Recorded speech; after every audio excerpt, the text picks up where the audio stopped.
Story segment The Voice of the Damned. The Last Feast of Harlequin. By Thomas Ligotti. My interest in the town of Maricá was first aroused when I heard that an annual festival was held there which, among its other elements of pageantry, featured the participation of clowns. A former colleague of mine, who is now attached to the anthropology department of a distant university, had read one of my recent articles, The Clown Figure in American Media, Journal of Popular Culture, and wrote to me that he vaguely remembered reading about or being told of a town somewhere in the state that held a kind of fool's feast every year, thinking that this might be pertinent to my peculiar line of study. It was, of course, more pertinent than he had reason to think, both to my academic aims in this area and to my personal pursuits. Aside from my teaching, I had for some years been engaged in various anthropological projects with the primary ambition of articulating the significance of the clown figure in diverse cultural contexts. Every year for the past 20 years I have attended the pre-Lenten festivals that are held in various places throughout the southern United States. Every year I learned something more concerning the esoterics of celebration. In these studies I was an eager participant along with playing my part as an anthropologist. I also took a place behind the clownish mask myself. And I cherished this role as I did nothing else in my life. To me the title of clown has always carried connotations of a noble sort. I was an adroit jester, strangely enough, and had always taken pride in the skills I worked so diligently to develop. I wrote to the State Department of Recreation, indicating what information I desired and exposing an enthusiastic urgency which came naturally to me on this topic. Many weeks later I received a tan envelope imprinted with a government logo. Inside was a pamphlet that catalogued all of the various seasonal festivities of which the state was officially aware, and I noted in passing that there were as many in late autumn and winter as in the warmer seasons. A letter inserted within the pamphlet explained to me that, according to their voluminous records, no festivals held in the town of Maricá had been officially registered. Their files, nonetheless, could be placed at my disposal if I should wish to research this or similar matters in connection with some definite project. At the time this offer was made I was already laboring under so many professional and personal burdens that, with a weary hand, I simply deposited the envelope and its contents in a drawer, never to be consulted again. Some months later, however, I made an impulsive digression from my responsibilities and, rather haphazardly, took up the Maricá project. This happened as I was driving north one afternoon in late summer with the intention of examining some journals in the holdings of a library at another university. Once out of the city limits the scenery changed to sunny fields and farms, diverting my thoughts from the signs that I passed along the highway. Nevertheless, the subconscious scholar in me must have been regarding these with studious care. The name of a town loomed into my vision. Instantly the scholar retrieved certain records from some deep mental drawer, and I was faced with making a few hasty calculations as to whether there was enough time and motivation for an investigative side trip. But the exit sign was even hastier in making its appearance, and I soon found myself leaving the highway, recalling the road sign's promise that the town was no more than 7 miles east. These 7 miles included several confusing turns, the forced taking of a temporarily alternate route, and a destination not even visible until a steep rise had been fully ascended. On the descent another helpful sign informed me that I was within the city limits of Maricá. Some scattered houses on the outskirts of the town were the first structures I encountered. Beyond them the numerical highway became Townsend Street, the main avenue of Maricá. The town impressed me as being much larger once I was within its limits than it had appeared from the prominence just outside. I saw that the general hilliness of the surrounding countryside was also an internal feature of Maricá. Here, though, the effect was different. The parts of the town did not look as if they adhered very well to one another. This condition might be blamed on the irregular topography of the town. Behind some of the old stores in the business district, steeply roofed houses had been erected on a sudden incline, their peaks appearing at an extraordinary elevation above the lower buildings. And because the foundations of these houses could not be glimpsed, they conveyed the illusion of being either precariously suspended in air, threatening to topple down, or else constructed with an unnatural loftiness in relation to their width and mass. This situation also created a weird distortion of perspective. The two levels of structures overlapped each other without giving a sense of depth, so that the houses, because of their higher elevation and nearness to the foreground buildings, did not appear diminished in size as background objects should. Consequently, a look of flatness, as in a photograph, predominated in this area. Indeed, Marikah could be compared to an album of old snapshots, particularly ones in which the camera had been upset in the process of photography, causing the pictures to develop on an angle. A cone-roofed turret, like a pointed hat jauntily askew, peeked over the houses on a neighboring street. A billboard displaying a group of grinning vegetables tipped its contents slightly westward. Cars parked along steep curbs seemed to be flying skyward in the glare-distorted windows of a 5-anton. People leaned lethargically as they trod up and down sidewalks. And on that sunny day a clock tower, which at first I mistook for a church steeple, cast a long shadow that seemed to extend an impossible distance and wander into unlikely places in its progress across the town. I should say that perhaps the disharmonies of Marikah are more acutely affecting my imagination in retrospect than they were on that first day, when I was primarily concerned with locating the city hall or some other center of information. I pulled around a corner and parked. Sliding over to the other side of the seat, I rolled down the window and called to a passerby, "Excuse me, sir." The man, who was shabbily dressed and very old, paused for a moment without approaching the car. Though he had apparently responded to my call, his vacant expression did not betray the least awareness of my presence, and for a moment I thought it just a coincidence that he halted on the sidewalk at the same time I addressed him. His eyes were focused somewhere beyond me with a weary and imbecilic gaze. After a few moments he continued on his way and I said nothing to call him back, even though at the last second his face began to appear dimly familiar. Someone else finally came along who was able to direct me to the Marikah City Hall and Community Center. The City Hall turned out to be the building with the clock tower. Inside I stood at a counter behind which some people were working at desks and walking up and down a back hallway.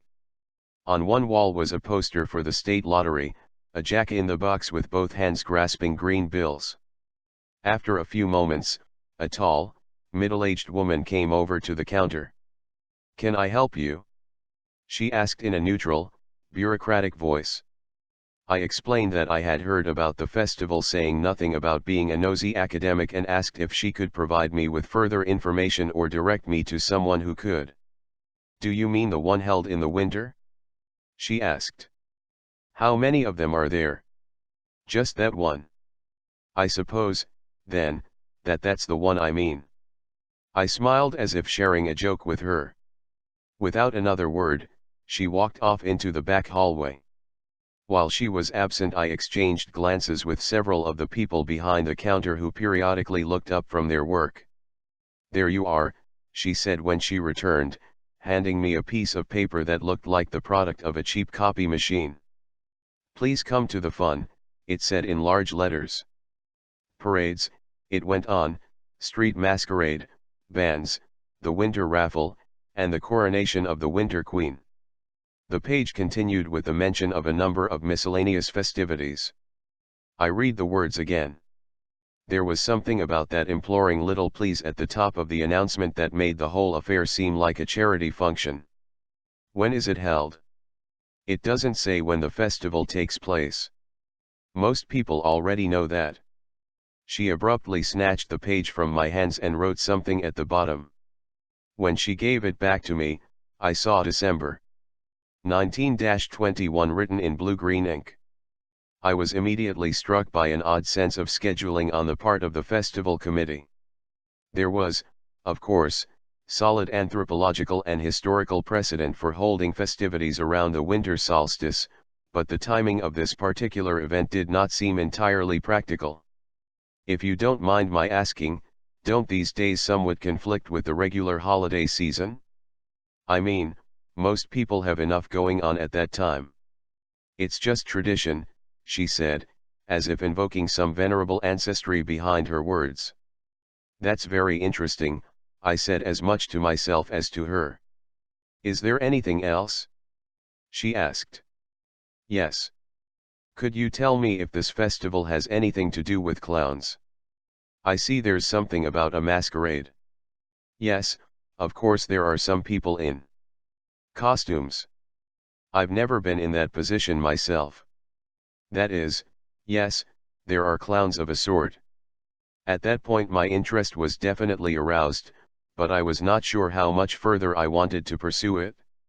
I thanked the woman for her help and asked the best means of access to the highway, not anxious to retrace the labyrinthine route by which I had entered the town. I walked back to my car with a whole flurry of half-formed questions, and as many vague and conflicting answers, cluttering my mind. The directions the woman gave me necessitated passing through the south end of Marikah. There were not many people moving about in this section of town. Those that I did see, shuffling lethargically down a block of battered storefronts, exhibited the same sort of forlorn expression and manner as the old man from whom I had asked directions earlier.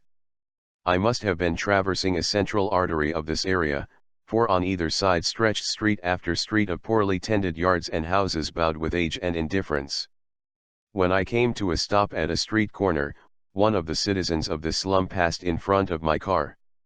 This lean, morose, and epicene person turned my way and sneered outrageously with a taut little mouth, yet seemed to be looking at no one in particular.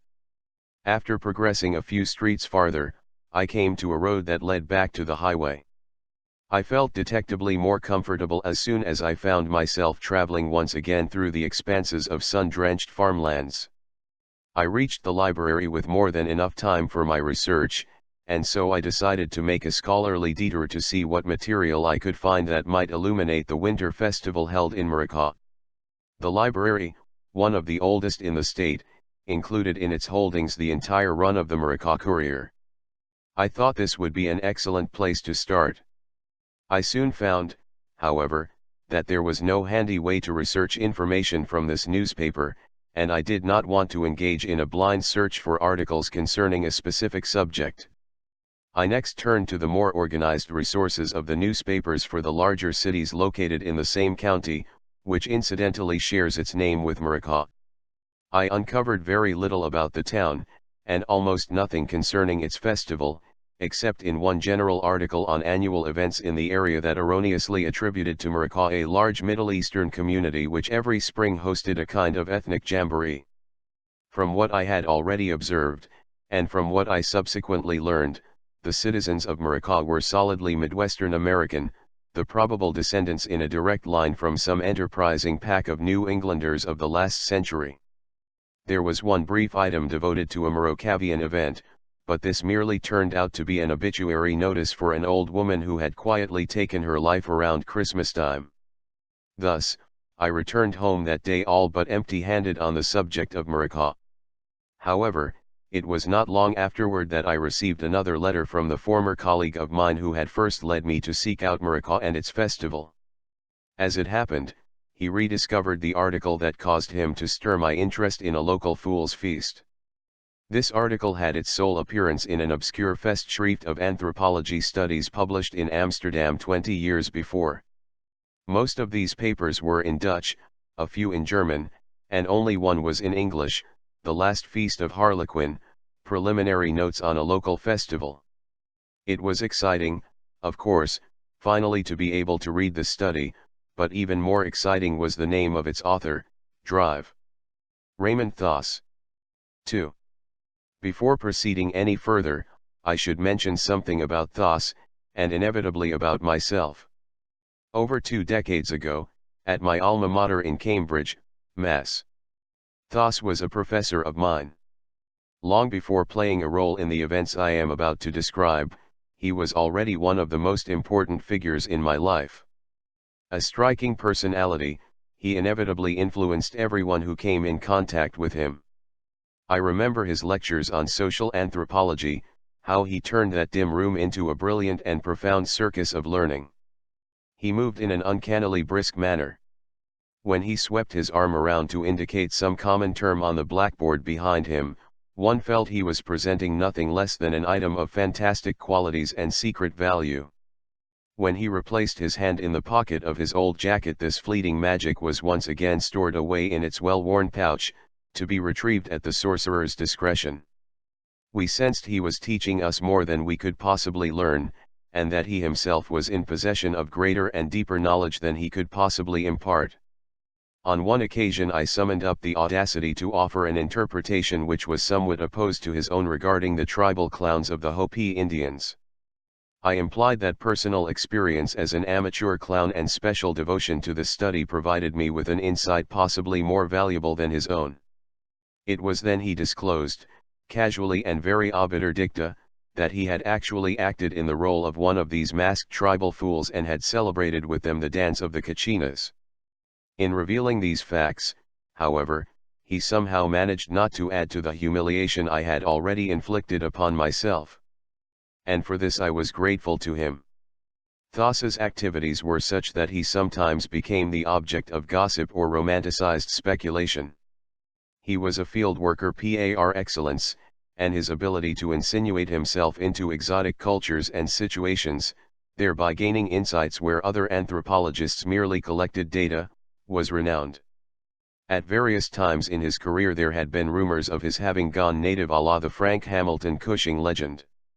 There were hints, which were not always irresponsible or cheaply glamorized, that he was involved in projects of a freakish sort, many of which focused on New England. It is a fact that he spent 6 months posing as a mental patient at an institution in western Massachusetts, gathering information on the culture of the psychically disturbed. When his book Winter Solstice, The Longest Night of a Society was published, the general opinion was that it was disappointingly subjective and impressionistic, and that, aside from a few moving but poetically obscure observations, there was nothing at all to give it value.